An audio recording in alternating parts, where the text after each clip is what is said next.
શહેરના નર્સિંગ કર્મચારીઓનું વિવિધ માંગણીઓને લઈ વિરોધ પ્રદર્શન જારી છે। શહેરના 500 નર્સિંગ કર્મચારીઓએ વિરોધ પ્રદર્શન કર્યું છે। વિવિધ પડતર માંગણીઓને લઈ વિરોધ પ્રદર્શન કરવામાં આવ્યું। સ્મીમેર અને મસ્કતી હોસ્પિટલ તેમજ આરોગ્ય કેન્દ્રોના નર્સિંગ કર્મચારીઓનો વિરોધ જોવા મળ્યો। સુરત મ્યુનિસિપલ કમિશનર અને કોલેજ ડીનને આવેદનપત્ર પણ આજે આપવામાં આવશે। તો સુરત શહેરના નર્સિંગ કર્મચારીઓમાં વિવિધ માંગણીઓ જે છે એ પડતર છે તેને લઈને વિરોધ કરી રહ્યા છે। વધુ માહિતી સાથે સુરતથી સંવાદદાતા કીર્તિશ પટેલ જોડાયા છે। કીર્તિશ, નર્સિંગ કર્મચારીઓની કઈ એવી માંગણીઓ છે જે પૂરી નથી થઈ?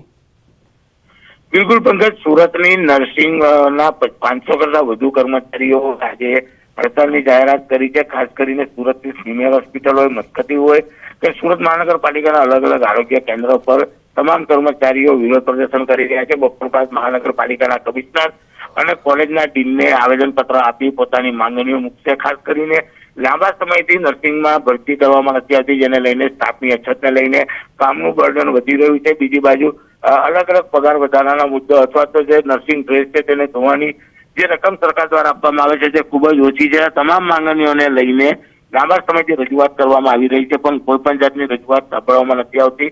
તેને લઈને આજે એક દિવસની હડતાલ કરી તમામ માંગણીઓ સરકાર સામે મૂકવા માટેની તૈયારી નર્સિંગ એસોસિએશન દ્વારા કરવામાં આવી છે। પંકજ, જી કીર્તિશ, આભાર સમગ્ર માહિતી આપવા માટે।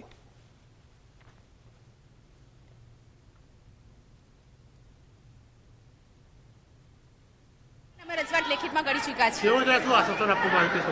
એ લોકો એવું કહેતા હતા કે ભરતી થઈ જશે। અમે કોરોના દરમિયાન બી એટલા ઓછા સ્ટાફમાં અમે લોકો કામ કર્યું ત્યારે બી અમને એવું જ આશ્વાસન મળતું હતું કે સ્ટાફ આવી જશે, પણ આજ દિન સુધી સ્ટાફ આવ્યો નહીં। અત્યારે હાલમાં એવી સિચ્યુએશન છે કે એક સ્ટાફ 3 વોર્ડમાં કામ કરે, એ કેવી રીતે શક્ય છે?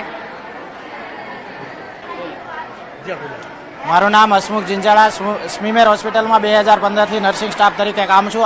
આજે સુરત મહાનગરપાલિકા દ્વારા સંચાલિત સ્મીમેર હોસ્પિટલ તેમજ મસ્કતી હોસ્પિટલ તેમજ શહેરના અન્ય તમામ આરોગ્ય કેન્દ્રના 400 કરતાં વધારે મોટી સંખ્યામાં નર્સિંગની તમામ કેડરના કર્મચારીઓ એકત્રિત થઈને અમારી વિવિધ માંગણીઓ રજૂ કરવા માટે ડીનશ્રી મારફતે અમે સુરત મ્યુનિસિપલ કમિશનરને આવેદન આપવાના છીએ। તો તાત્કાલિક સ્ટાફની ભરતી થાય, નર્સિંગ એલાઉન્સ ચાલુ કરવાની માગણી પણ છે, યુનિફોર્મ એલાઉન્સ પણ વધારવામાં આવે તેવી માગણી કરી રહ્યા છે। આજે તેઓ મ્યુનિસિપલ કમિશનરને આવેદન પણ આપવાના છે। વોશિંગ એલાઉન્સ પણ વધારવામાં આવે તેવી પણ માંગ છે।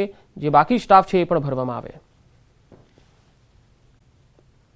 એટલે તારીખ બતાવ્યા વગર કામ કરીશું, ચિંતા કરતા નહીં એ બાબતમાં એમ કહું તમને। 22 તારીખ છે ને, પેલી આ જીપીએફ સીપીએફ ની વાત કરું છું, કરું અમે, પણ તમે ટાઈમ પેલું ચૂંટણી પહેલા ને એના પછી એવું ના કરતા, કરવાનું આપણે જ છે। એટલે તારીખને અમે તારીખ જાહેર નહીં કરતા, કરીશું આપણે એમ। એટલે વિશેષમાં મિત્રોની ચિંતા ના કરતા, એ કામ પણ આપણે કરીશું। રખ હौसला वो मंजर भी आएगा, रख हौसला वो मंजर भी आएगा, प्यासे के पास चल के समंदर भी आएगा, थक कर ना बैठे मंजिल के मुसाफिर, मंजिल भी मिलेगी और मिलने का मजा भी आएगा। એટલે બધું જ થશે, તમે ચિંતા કર્યા વગર નોકરી કરો।